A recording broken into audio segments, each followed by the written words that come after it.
La Regione Siciliana ha finanziato l'acquisto di nuovi scuolabus destinati ai comuni siciliani, dando attuazione a quanto previsto dalla legge regionale 325, misura rafforzata con le ulteriori risorse stanziate dalla legge 2925. L'iniziativa è stata avviata con l'avviso pubblicato lo scorso 11 aprile dall'assessorato regionale istruzione e formazione.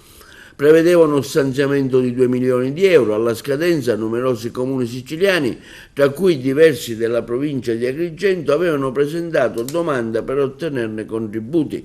Il 23 luglio scorso è stata pubblicata la graduatoria degli enti idonei, ma inizialmente non finanziati per insufficienza di fondi. Grazie quindi all'intervento del governo regionale guidato dal presidente Schifani, la legge nuova 29-25 sono state stanziate ulteriori complessive risorse per oltre 8 milioni di euro, consentendo così di finanziare i comuni risultati idonei.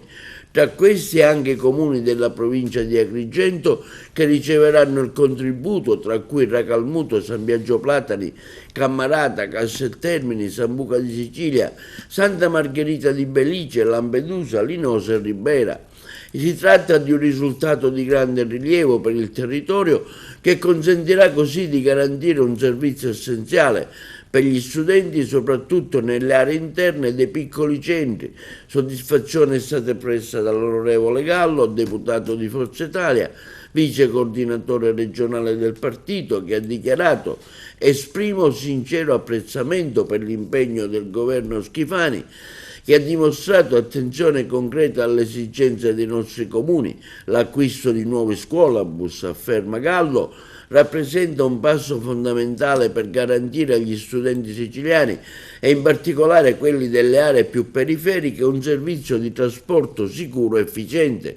Questo intervento non solo migliora la qualità dell'offerta educativa, ma sostiene le famiglie riducendo le difficoltà logistiche, promuovendone l'inclusione sociale. È una misura, conclude Gallo, che testimonia l'impegno della politica nel rispondere ai bisogni reali dei cittadini, soprattutto in un periodo storico in cui è fondamentale investire nella formazione delle nuove generazioni.